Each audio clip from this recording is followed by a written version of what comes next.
At the university's welcome party, the class beauty protected by my childhood friend pointed at me and laughed in front of everyone. Everyone. Do you know? She's that freeloading parasite who's been eating at Bruno's house every day. It's been 12 years, 3 meals a day, all for free. I really don't know how she has the nerve. The whole crowd burst into laughter like a crashing wave. I looked at Bruno. He frowned and said, "Fiona, that's enough." Then he turned to me. Was that necessary? It was just a joke. Don't be so sensitive. I stood up and looked at them calmly. So, after 12 years of companionship, in their eyes, I was nothing more than a parasite. At that moment, I smiled. You're right, I am a parasite. I turned and walked out of the venue. From that day on, I never stepped into Bruno's house again. Bruno, however, panicked. Chapter 01. The lights at the welcome party were so bright they made my head spin.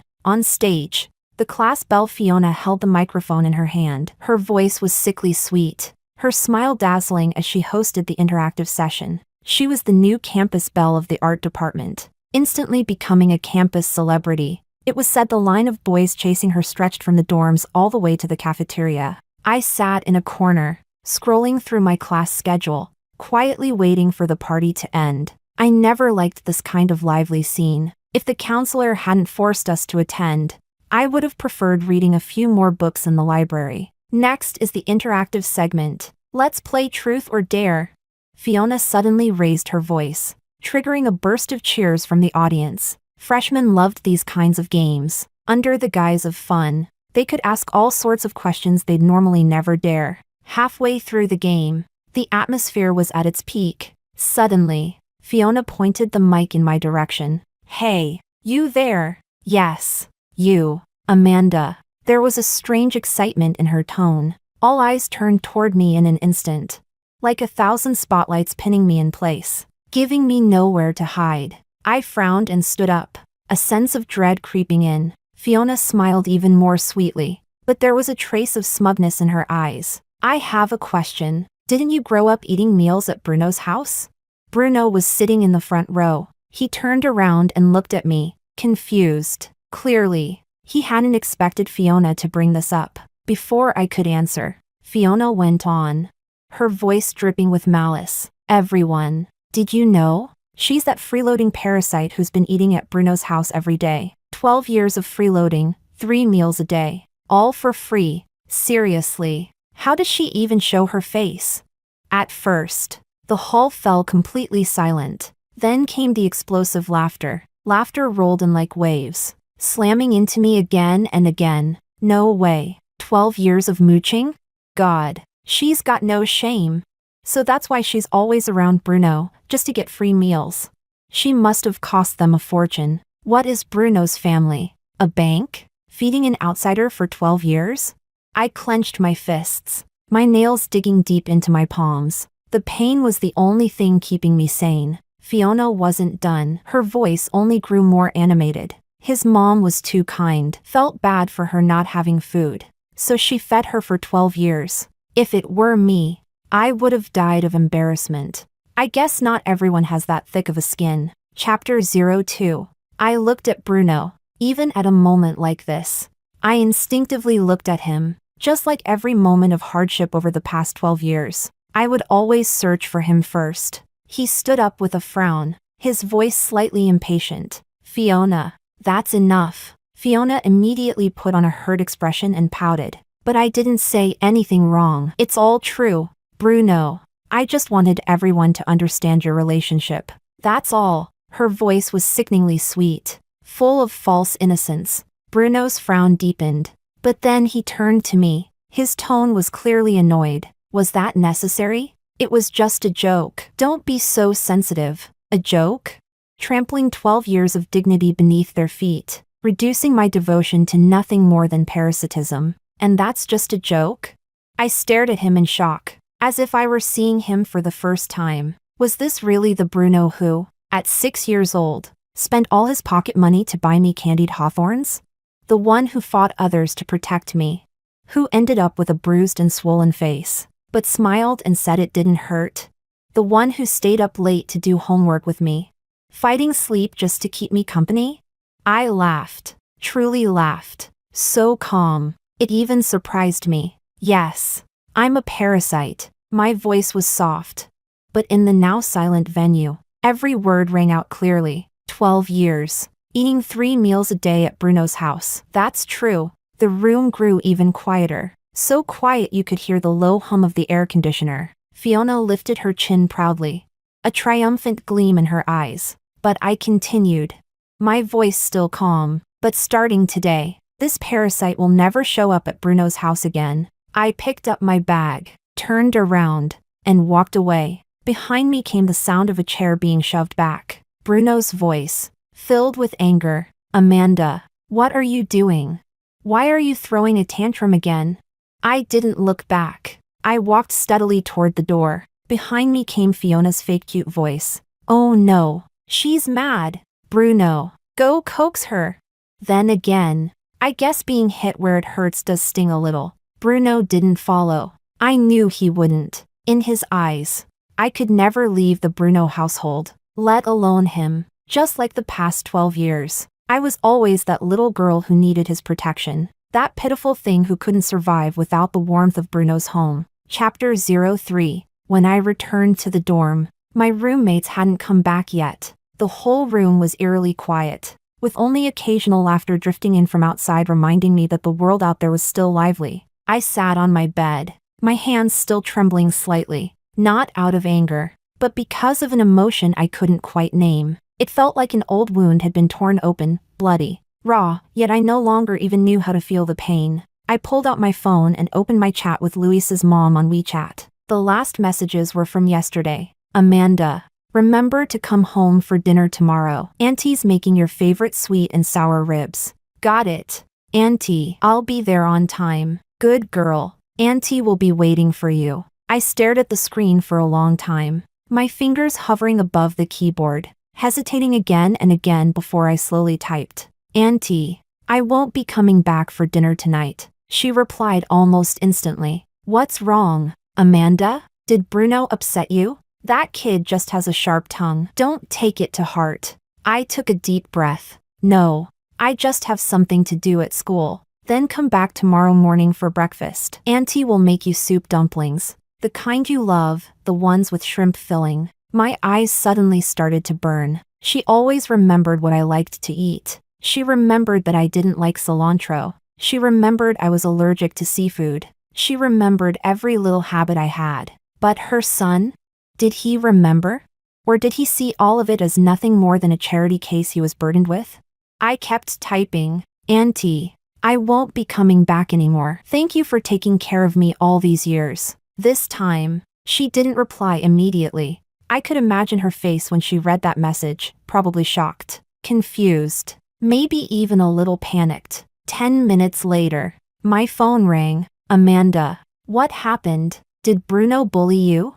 Her voice was filled with worry and urgency. Tell Auntie. I'll scold him for you. I took a deep breath and tried to keep my voice even. Auntie, I've grown up. I can't keep bothering you like this. What are you talking about? You're not a bother. You're like a daughter to me. Her voice was trembling now. Amanda, you've been with us since you were little. Auntie watched you grow up, with your parents like that. Auntie's always felt for you. I've treated you like my own. Why are you suddenly saying things like a stranger? My eyes burned even more. If I were truly your daughter, would your son have let someone call me a freeloader? If I were truly your daughter, would he say it was just a joke?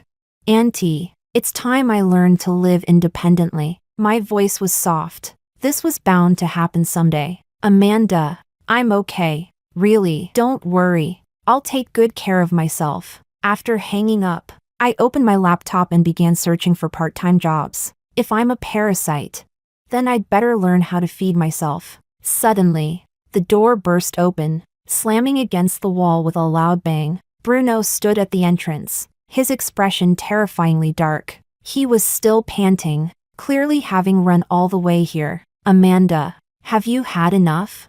Chapter 04. Who let you into the girls' dorm?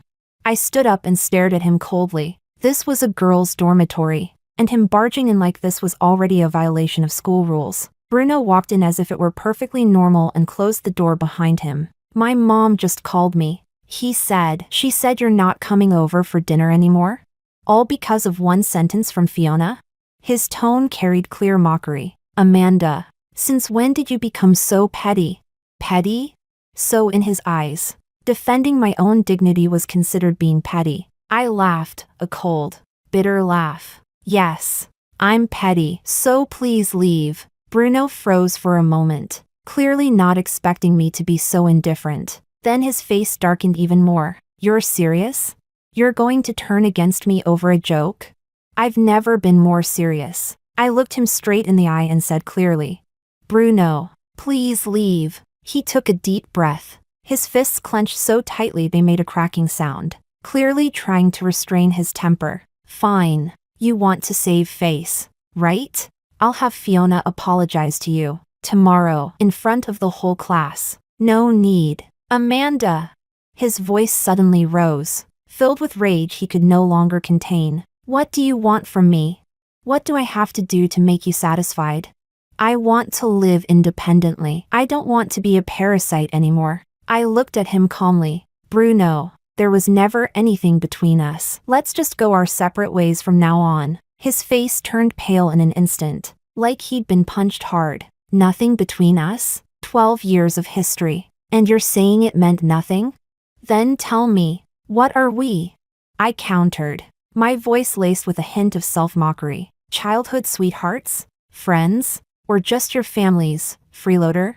Bruno choked on his words. He opened his mouth, but couldn't say a single thing. See? Even you can't define it. I turned back to my computer and sat down, no longer looking at him. The door's right there. Please go. And next time, don't just walk into the girls' dorm. It's against school rules. Chapter 05. Bruno left. The door slammed so loudly that the entire hallway heard it, startling the girls in the neighboring dorms who poked their heads out to see what was going on. My roommate Elise pushed the door open and came in, holding a small piece of cake she'd brought back from the party. Whoa, was that Bruno just now? Did you two fight?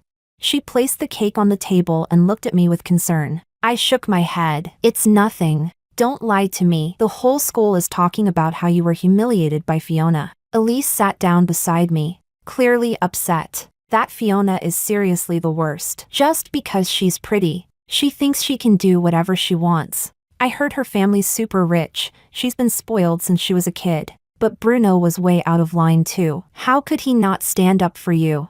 She huffed in indignation. If my boyfriend ever acted like that, I'd break up with him on the spot. I gave a bitter smile. Why should he stand up for me?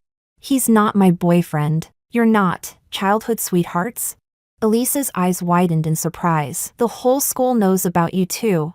Being childhood friends doesn't mean anything. I looked at the job listings on my laptop. Maybe to others, we looked close, but in his eyes, I'm just a pathetic freeloader who needs charity. Elise fell silent for a moment, then patted my shoulder. If you ask me, it's good you walked away. Saves you from more gossip. If a man can't protect you when it matters most, what good is he? Oh, right, what are you looking at? Part-time job listings. You're getting a job? Elise looked even more surprised. But weren't you always at Bruno's house? She stopped herself mid-sentence, realizing she said the wrong thing. Yeah, I can't really be a parasite forever. I smiled wryly. I have to learn to support myself. Elise stayed quiet for a bit, then suddenly said, I have a senior who works at a coffee shop. Business is good, and the pay's decent. Want me to ask her for you? She's really nice. Thank you. That same evening, I secured the part-time job at the cafe. The manager was a woman in her 30s, very capable. When she heard I was working to support my studies, she agreed without hesitation. The next morning, I woke up at 6. In the past, around this time, I would have gone to Bruno's house for breakfast. Luis's mom would have steaming hot buns and soy milk ready. Bruno would come downstairs, still groggy, his hair a mess, looking like a sleepy boy. We'd sit at the table together. He'd complain about how much homework he had the night before while I packed his bag and reminded him what classes he had that day. Then we'd walk to school together. On the way, we'd buy 2 milk teas, and he would always give me all the pearls. Now, I bought a piece of bread and a bottle of milk at the convenience store and rushed to the cafe. A new life starts today. Chapter 06. Working at the coffee shop wasn't too exhausting, but after standing all day, my feet felt like they were about to break.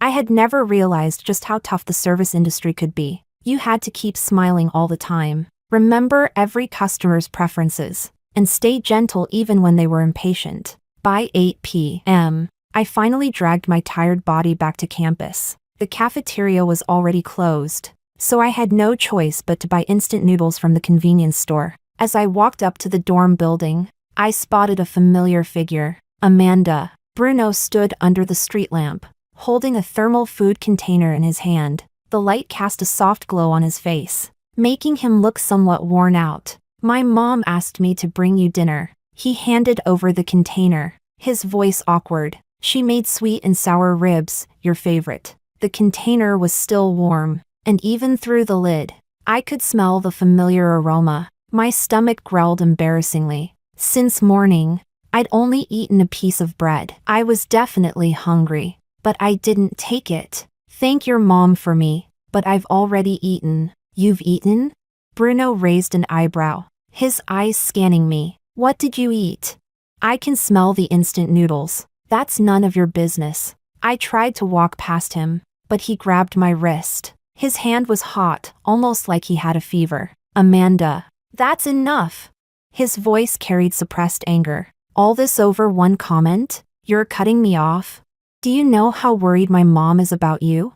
She made a whole table of food waiting for you when you didn't show up. She couldn't even eat. It's not just one comment. I shook off his hand, a red mark left on my wrist. It's 12 years of buildup. I looked at him, my voice soft but every word clear. Bruno, do you know what people have said about me over these 12 years? They say I'm a pitiful girl who survived off your family's charity. They say I'm shameless, that I have no self-respect. They say I'm not good enough for you, that I'm just a weed trying to cling to a tall tree. And you? You never denied any of it. Bruno froze, his face growing paler by the second. You silently agreed with all of them, including Fiona. I looked at him, my eyes burning, though I held back the tears. In your heart, I really am just a freeloader, aren't I? A pathetic girl who can only survive off your family's handouts. Chapter 07. Bruno stood there like he'd been struck by lightning, completely frozen. The night breeze was chilly, lifting the strands of hair on his forehead. He opened his mouth, trying to say something, but in the end, no words came out. I turned and walked upstairs without looking back. A week later, it was Bruno's birthday. Fiona posted several updates on her social media, all showing her preparing for Bruno's birthday party, preparing a surprise for Bruno. Can't wait to see his reaction. The photo showed a 3-layer cake with Happy Birthday Bruno written on it, decorated with hearts. Still decorating, feeling so girly already. Pink balloons and ribbons, looked like it was at a fancy restaurant. Someone said not to make a big deal, but I had to give him an unforgettable birthday. Bruno's silhouette could be vaguely seen in the background of one photo. Elise curled her lips. She's such a faker. Everyone knows she's dying to become Mrs. Louise. It's only been a few weeks since school started, and she's already being this obvious. I didn't say anything and kept organizing the receipts from the coffee shop. This past week, I'd worked at the cafe every day and had pretty much learned the ropes. It was tiring, but at least I could support myself. When I received my first paycheck, even though it wasn't much, the feeling of earning it through my own effort was incredibly grounding. At 10 p.m., Luis's mom called me. I stared at the screen for a long time, hesitating, but I eventually answered. Amanda, it's Bruno's birthday today. Are you coming? Her voice was gentle, tinged with careful concern. Auntie, I think I'll skip it. Amanda, she sighed. What exactly did that kid do to upset you?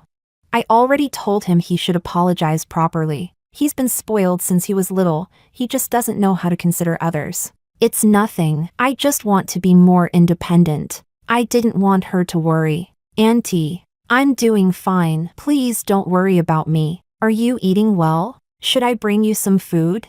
I heard from Bruno that you've been working, must be tough. Huh? No need. Auntie, really? I'm okay. Please don't worry. I can take care of myself. After hanging up, I went back to my book. Midterm exams were coming up, and I couldn't afford to fall behind. Even though I was working, studying was still the top priority. Just after 10, my phone suddenly rang. It was Bruno. Where are you? His voice was a bit slurred. He sounded drunk. The background was noisy, full of music and people laughing. In the dorm. Come down. Why? It's my birthday. Aren't you going to at least say happy birthday? His voice carried a drunken sadness, and a trace of grievance I couldn't quite define. I paused for a few seconds. Happy birthday. That's it? Amanda, how many years have we known each other? Every year on my birthday, you always gave me a present. What about this year? Suddenly, Fiona's voice came from the other end of the line. Bruno, who are you calling? She sounded coquettish, clearly tipsy too. Come on, it's time to cut the cake. Everyone's waiting for you. Bruno didn't say anything else and hung up. I set the phone down and returned to my reading. Outside, the sound of fireworks rang through the air. Someone must be celebrating something. In this city, there's always someone celebrating, always someone laughing. As for me, I need to learn how to live alone. Chapter 08. The next day, I went to work at the cafe as usual. During my lunch break, I scrolled through Fiona's social media. It was a photo from last night's birthday party. She was holding onto Bruno's arm, smiling sweetly. Bruno looked a bit stiff, but still cooperated and faced the camera. Someone had commented below, "Such a perfect match. When are you going public?" Bruno finally came to his senses. Congrats to the class beauty for landing the campus heartthrob. Fiona replied. Still early. Bruno G said he needs to handle a few things first, along with a bashful emoji. Handle what? Handle me, the leech? I chuckled bitterly to myself and turned off my phone. Getting back to work. At 3 p.m., the cafe door opened. The bell above rang softly. Bruno walked in, dressed in black sportswear. He looked exhausted. He sat down at the counter, expressionless, and stared at me. One Americano. I turned to make the coffee without a word. I was already quite skilled, had it ready in less than 2 minutes. You work here? His voice was low, almost like he was talking to himself. To prove you're not a leech. There was a hint of sarcasm in his tone. I placed the coffee in front of him. 28 yuan. He pulled out 100. Keep the change. No, I'll give you the change. I insisted and handed him 72 yuan. Bruno stared at the change, then suddenly let out a cold laugh. Amanda, do you think you're so noble? Think you're some kind of hero? I'm just doing my job. Job? He stood up, voice suddenly raised. How much can you even make a month? Enough to eat? Enough to pay your tuition? To buy a decent piece of clothing? Other customers in the cafe turned to look. Whether it's enough or not, that's my business. I looked at him calmly. Please don't disturb the other guests. You don't have to make things this hard on yourself. His eyes were a bit red. My mom treats you like a daughter. Why are you doing this? Yes. Staying a leech would definitely be easier. I looked at him, but I don't want that. Bruno, I have my own dignity. Chapter 09. Bruno left without taking a single sip of the coffee. That 100 yuan Americano was the largest tip I'd received since I started working here, but I still put the extra money into the box at the cashier's counter. The manager walked over. She'd been in the back just now, and must have seen the whole thing. Was that your boyfriend? No, he seems to care about you. She smiled. Ah, young people, always taking things for granted. They only realize what they've lost when it's already too late. Care? If he really cared, he wouldn't have let others humiliate me. If he really cared, he wouldn't have thought it was just a joke. After my shift ended, I had just stepped out of the cafe when I saw Luis's mom standing outside. She was holding several thermal containers. As soon as she saw me, she rushed over. Amanda! Her eyes were a little red. Auntie has finally waited long enough to see you. Auntie, don't refuse just yet. Let me finish. She took my hand. Her palm was warm. Amanda, Auntie knows Bruno made a mistake. I heard about what happened at the party that night. I already scolded him. That boy has been spoiled by me. Her voice choked a little. But Amanda, all these years, you've tutored Bruno, taken care of him. I've seen it all. If it weren't for you, Bruno wouldn't have gotten into such a good university. Do you remember? Senior year, when he was hospitalized. It was you who stayed by his side, tutoring him. He struggled with math, and you taught him over and over. His English listening was weak, and you practiced with him every day. I've always treated you like a daughter. It's not charity, it's from the heart. My eyes started to sting. She truly had been kind to me. Over the years, she'd given me the warmth of a real home. But Auntie, Bruno doesn't see it that way. My voice was hoarse. In his eyes, I'm just a parasite. That little brat. She huffed in anger. I'll teach him a proper lesson. Amanda, please don't distance yourself from Auntie just because of him, okay?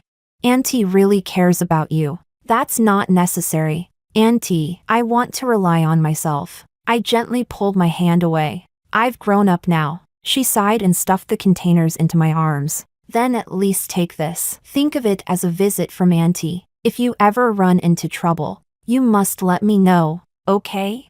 Auntie will always be your support. I nodded, almost in tears. Back at the dorm, I opened the containers. Inside were all my favorite dishes. Sweet and sour pork ribs, steamed perch, scrambled eggs with tomatoes, and a small box of shrimp soup dumplings. Everything was made to my taste, light, not greasy, and avoided all the ingredients I was allergic to. Elise leaned over. Wow, that smells amazing. Luis's mom really treats you well. She cooks even better than restaurant chefs. Yeah, too bad her son doesn't feel the same way. Chapter 10. The midterm results came out. I ranked first in the department. The professor specially praised me in class, saying my paper was outstanding and offered unique insights. Although Amanda has to work part-time, her grades remain excellent. She's someone everyone should learn from. Fiona, sitting in the front row, turned to glance at me with a look of disdain in her eyes. She had dyed her hair a new color, chestnut waves, with flawless makeup. She was,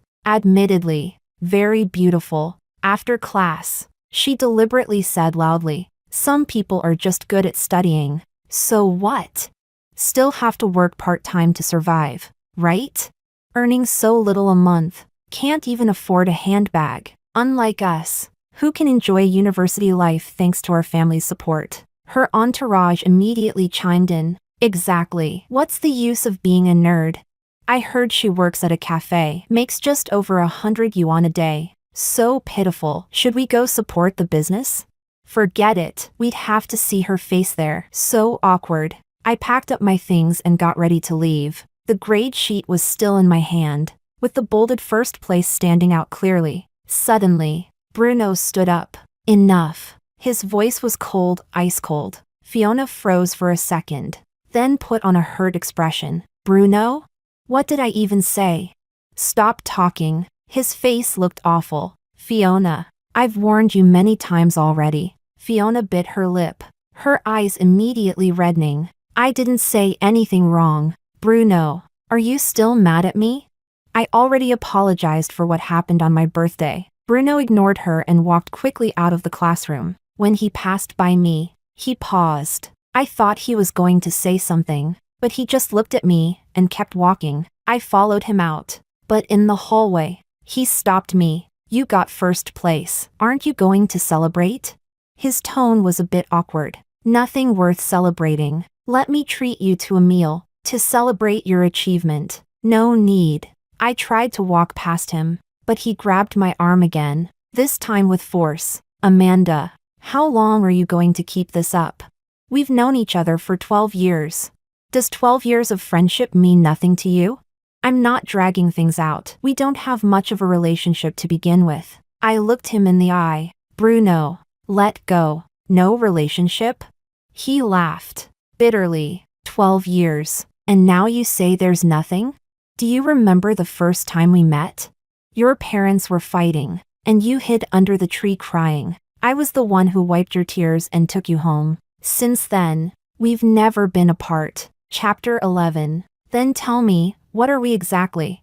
I looked him straight in the eyes. It was a question I had asked him many times before, but he had never given me a direct answer. Bruno opened his mouth, but it was as if something was stuck in his throat. His hand was still gripping my wrist, hot and slightly trembling. See? Even you don't know. I shook off his hand. So don't come looking for me anymore. Amanda!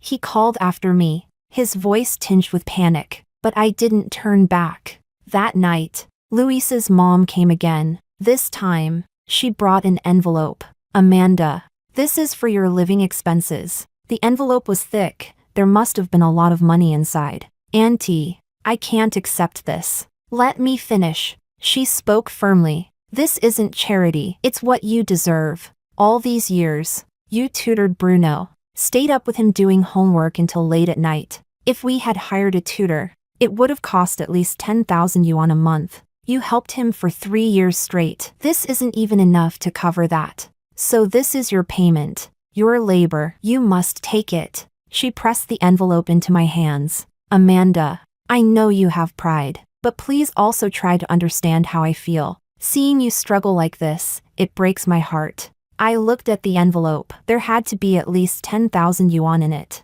For me right now, that was a huge sum. Auntie, really? I can't. Amanda. She held my hands, her eyes welling with tears. I know you've been wronged. Bruno, that little brat, I already scolded him. But I'm me, and Bruno is Bruno. Don't push me away just because of him, okay? Looking into her pleading eyes, my heart softened. She really had treated me well all these years, never like an outsider. But in the end, I still pushed the envelope back. Auntie, I can support myself now. If I ever truly need help, I'll come to you. Is that okay?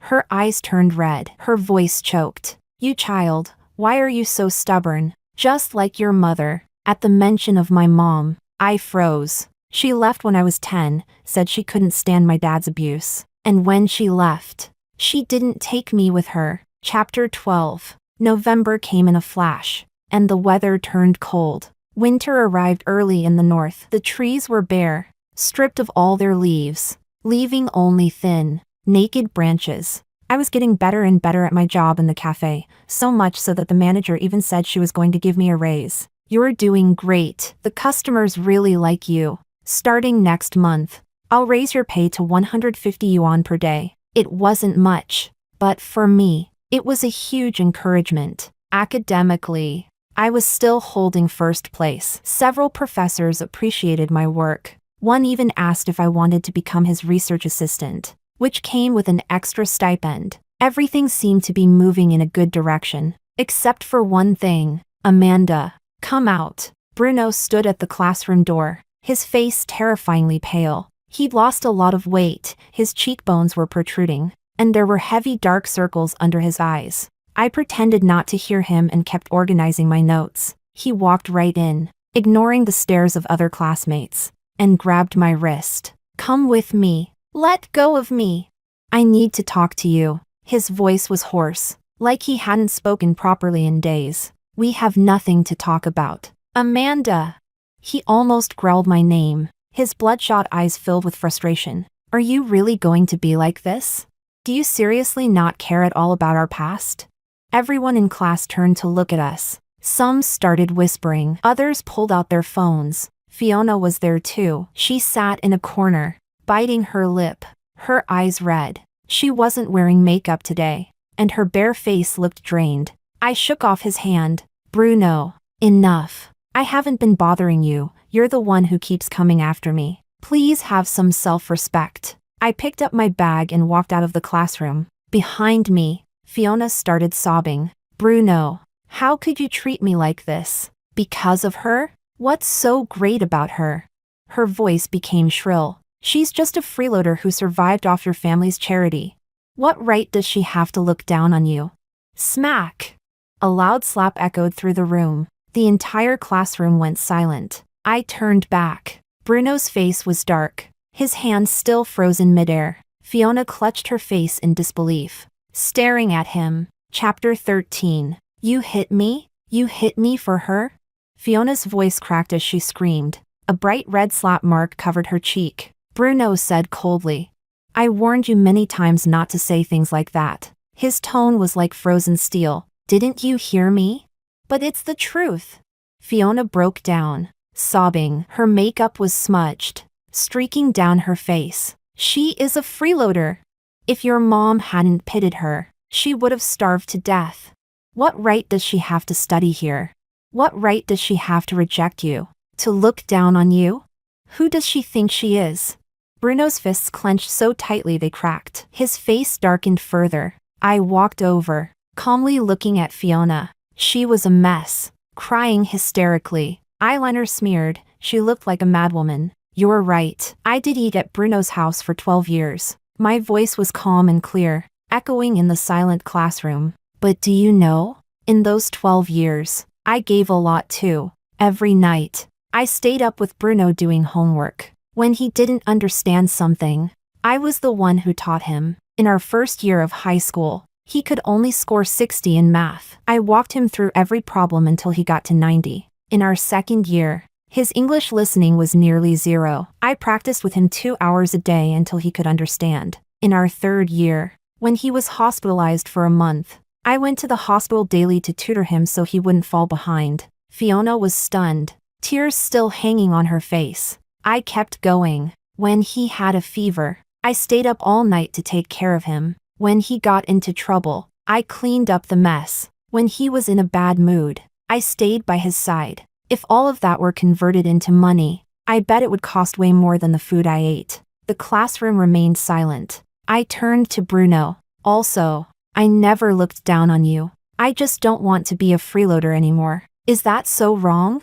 With that, I turned and walked away. Bruno ran after me. Amanda, wait! I stopped, but didn't turn around. I'm sorry. His voice trembled, soft and low. I didn't know.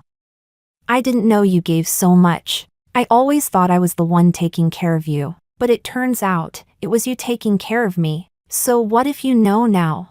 I turned to look at him.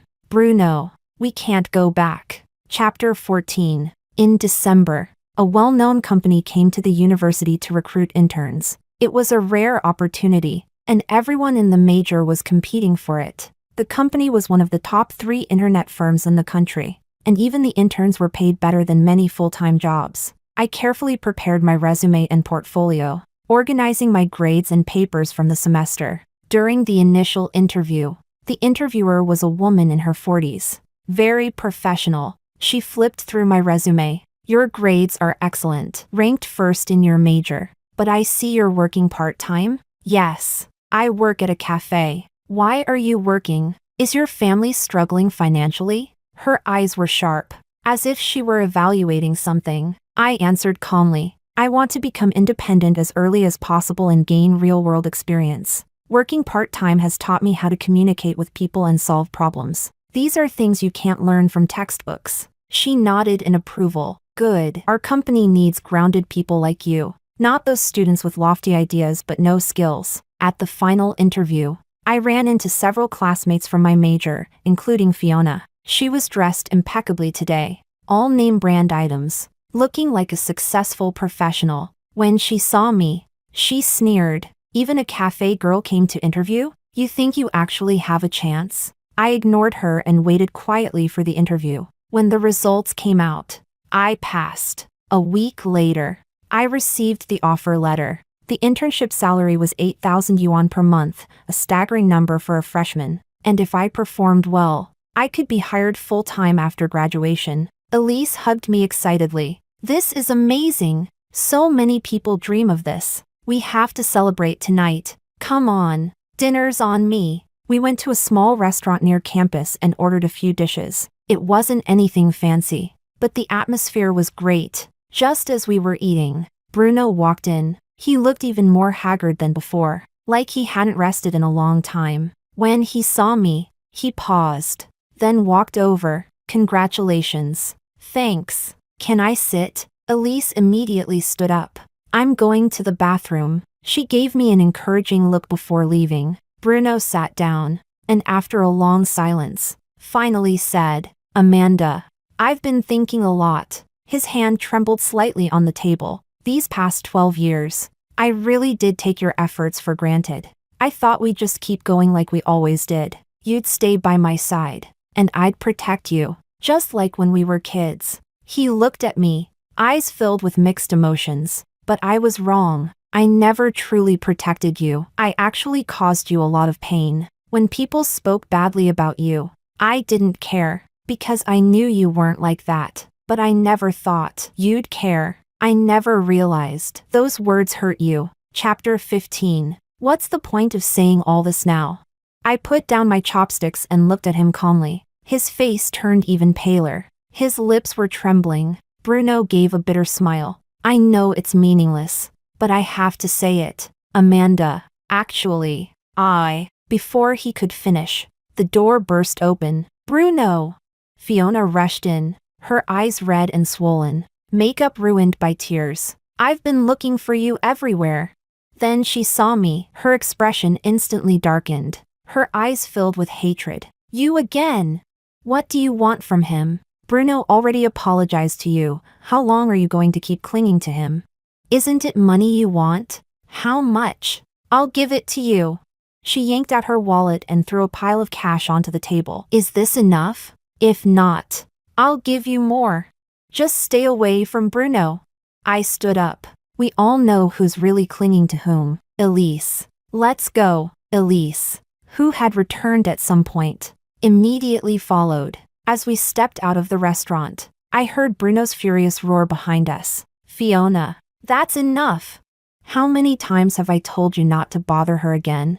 But Bruno, you like me, don't you? Her voice was breaking with sobs. You said it once, you said I was cute. When did I ever say I liked you?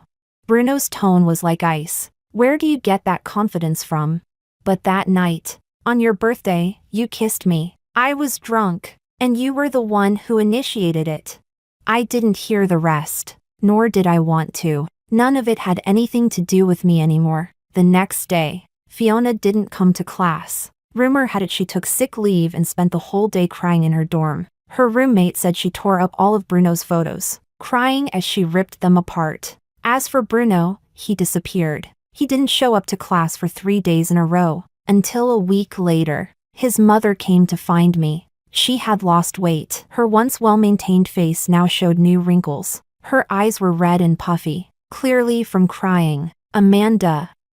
Bruno, he wants to drop out. Chapter 16. Drop out of school?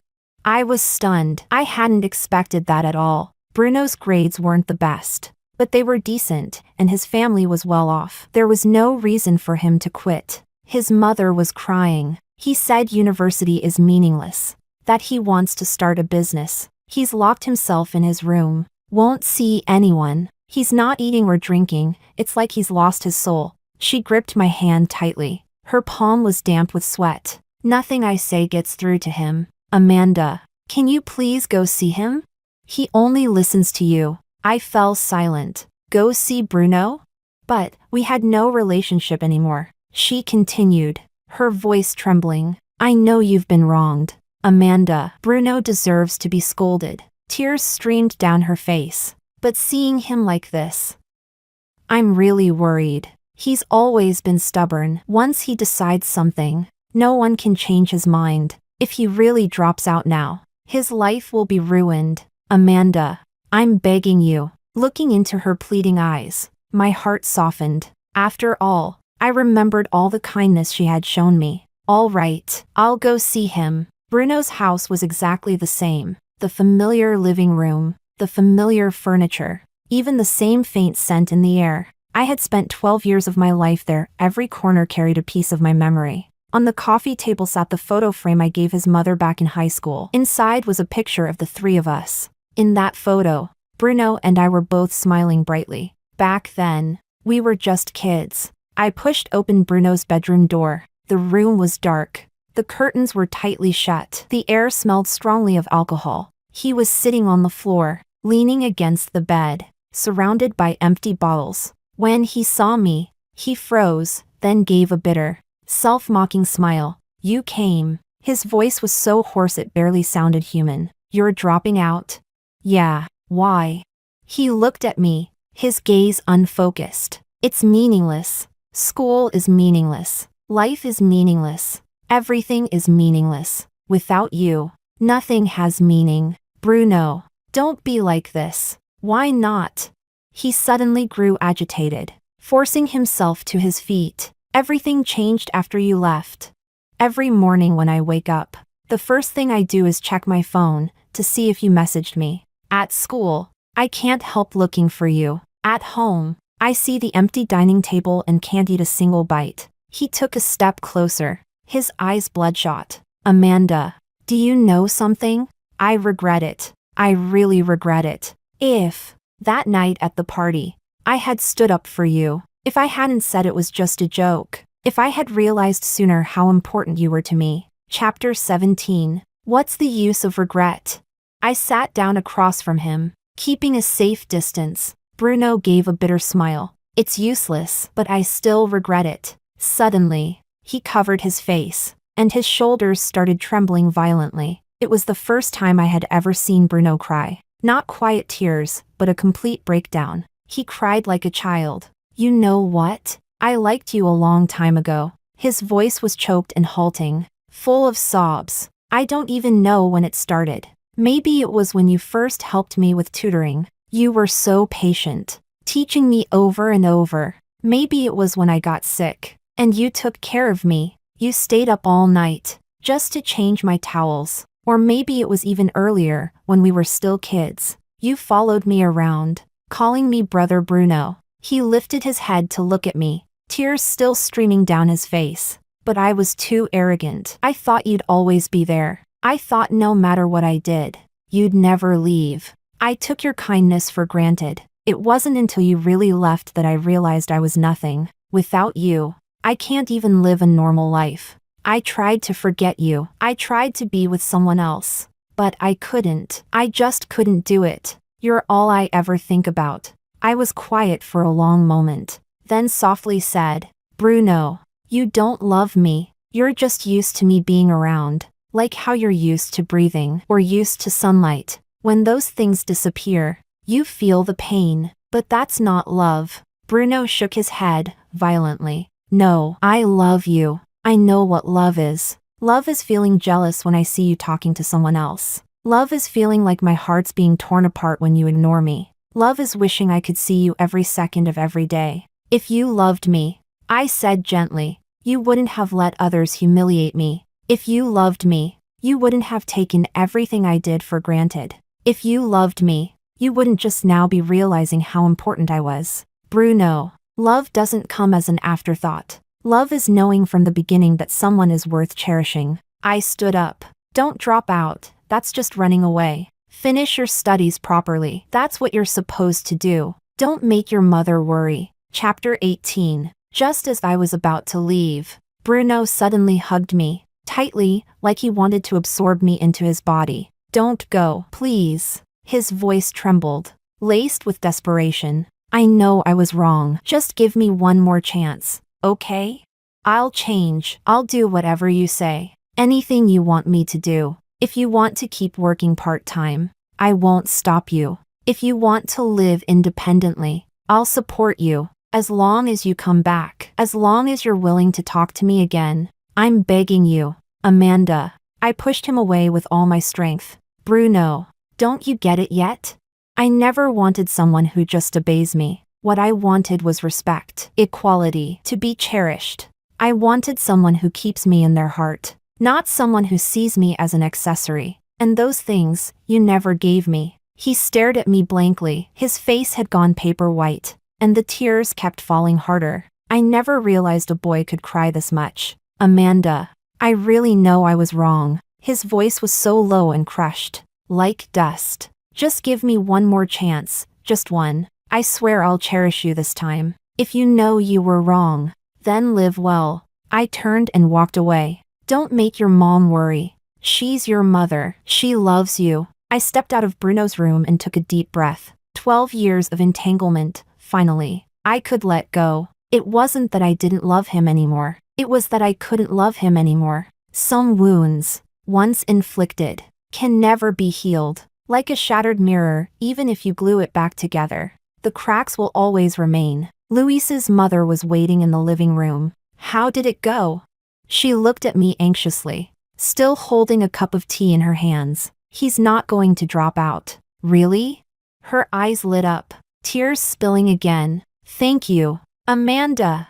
I knew it. He only listens to you. Ma'am, please take care of yourself. She paused, then suddenly pulled me into a hug, so tight as if afraid I would disappear. Sweetheart, I'm sorry, she sobbed. It's Bruno who wronged you. Our family wronged you. If I could do it over again, I'd raise him differently. No, you were always good to me. I gently hugged her back. Thank you for everything over the years. You were the one who showed me what a warm home feels like. I shook my head and gently stepped back. I should go now. Amanda, take care. Ma'am. Chapter 19. Bruno didn't drop out of school, but he changed a lot. He was no longer the proud, energetic Bruno from before. He threw himself into studying if he wasn't in class. He was in the library, as if trying to numb himself through academic work. His grades skyrocketed, moving from average to top 10 in his year. But he also grew frighteningly thin.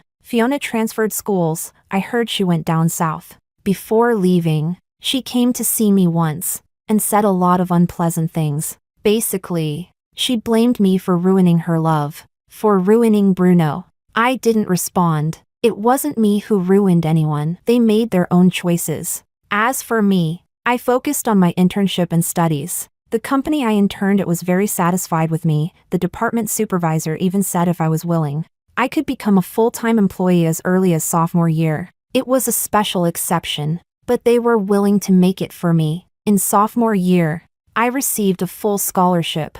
Not only was my tuition completely covered, I also received a monthly stipend. With that and my internship income, my living conditions improved a lot. I moved out of the dorm and rented a small apartment near campus. It wasn't big, but it was my own space. I even sent money to Grandma, even though she always said no. Girl, keep it for yourself. Grandma has her pension, I have enough. But I insisted. It was my way of showing love. Elise said, "You've really changed." Changed how?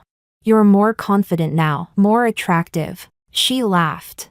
So many guys want to date you, and you've turned them all down. I smiled, but didn't answer. Love? That's not something I want to think about right now. I want to live well first, for myself. In junior year, I was offered a chance to study abroad. It was an exchange program with MIT, only open to top students. 1 year, fully funded. Before I left, Luis's mom came to see me off. She brought a lot of things. Take these, they'll be useful overseas. Warm clothes, medicine, even some of my favorite snacks. Auntie, don't refuse, just take it as my care. Her eyes were red. It's a whole year. Take good care of yourself. If anything happens, promise me you'll let me know. She hesitated for a moment, then added, Bruno, never mind. He's doing well now. His grades are great. He's much more grounded, but he's pushing himself too hard, like a robot. I wish you a safe journey. I hugged her. Thank you, Auntie, for everything these past years. As the plane took off, I saw a familiar figure through the window. It was Bruno. He stood outside the airport, looking up at the sky. He stood there for a very, very long time, until the plane disappeared into the clouds. I turned my gaze back inside and closed my eyes. Some things, once they're in the past, they're just the past. Some people, once missed, are missed forever. Chapter 20. 2 years later, I returned after completing my studies. Not only did I earn dual degrees, I also received offers from several top-tier companies. In the end, I chose the AI company with the greatest potential for growth, a 7-figure annual salary, plus generous stock options. For someone my age, it was quite an achievement. I bought an apartment in the city center. Though the mortgage was a heavy burden, it finally felt like I had a home of my own. While renovating, I made sure to reserve a room for Grandma. She was getting older, and I wanted to bring her to live in the city with me. Work was busy, but fulfilling. The project I was leading progressed smoothly, and my boss valued me highly. I occasionally thought of the past, but the feelings were gone. It was like watching someone else's story, a slight sigh. But nothing more, until one day, at a business cocktail event, I saw Bruno again. He had lost a lot of weight, but his demeanor was much more composed. Wearing a well-tailored suit, he had the air of a successful man in every gesture. When he saw me, he froze, for a long time, as if he couldn't believe his eyes. Then he slowly walked over. "Long time no see." His voice trembled slightly. "Long time no see. How have you been?" His eyes held a mix of surprise, nostalgia, and something else I couldn't quite name. "Pretty well. You?" "I started a company. It's still in its early stages." He paused. "It's in the field of artificial intelligence, same as yours." So, he had been keeping track of me all along. "Amanda, can we talk?" There was a pleading tone in his voice. I checked the time. "I have a meeting. Just a few minutes, please." We went to the terrace of the hotel. The night breeze was cool, and the city lights sparkled beneath us. The city had changed a lot, more skyscrapers, brighter neon signs. But some things never change, like the human heart. Bruno was silent for a long time before he finally spoke. "All these years, I kept thinking about one question. If I hadn't been so arrogant back then, would things have turned out differently? If I had known how to cherish you, would you still be by my side?" I gave a small smile. "There's no what if." "Yeah, no what ifs." He gave a bitter laugh, his eyes slightly red. "But I still wonder, every day." Chapter 21. Amanda, can I ask you a question? Bruno looked at the distant city lights, his voice soft. "Go ahead. Do you hate me?" He turned to look at me, eyes filled with a faint sense of hope. Maybe he hoped I'd say yes, because hate still meant there were feelings. I thought for a moment. "No, I don't." "Really?" "Really." I looked at the lights in the distance. Hating someone takes too much energy. Besides, if it weren't for you, I wouldn't have become who I am today. If you had stood up for me back then, maybe I would have stayed that dependent girl, always hiding under your wings, never growing up. From that perspective, I should thank you. Bruno's eyes turned red. His voice choked with emotion. "Do you know? Not being hated is even more despairing than being hated. Because hate at least means someone still cares. But when there's no hate, it means they've truly moved on. It means that person no longer matters to you." I didn't deny it. Yes, he no longer mattered to me. He took a deep breath, trying hard to hold back his emotions. "I know there's no going back for us. But I just wanted to say, those 12 years were the most precious memories of my life. Thank you for staying with me so long. Thank you for teaching me so much. Anne." "I'm sorry. I realized it all too late." He turned to leave. After a few steps, he looked back. "Amanda, you will be happy. You really will. 100 times happier than you ever were with me." With that, he walked away quickly, as if afraid he might change his mind. I stood on the terrace, watching his figure disappear into the crowd. Suddenly, memories from many years ago came rushing back. Back then, we were so young, so hopeful. I thought we would be together forever. He thought I would never leave. We promised to go to university together, to work together, to build a life together. We even naively discussed baby names. But that's life, full of the unexpected. Some people are only meant to walk with you for a while, and when that walk ends, it's time to say goodbye. "Amanda." I turned around. It was a colleague calling me. "The meeting's about to start." "Okay, I'm coming." I took one last look at the city skyline, then turned and stepped back into the banquet hall. That was where my new life awaited, full of endless possibilities. As for the past, I would let it stay where it belonged, in the past.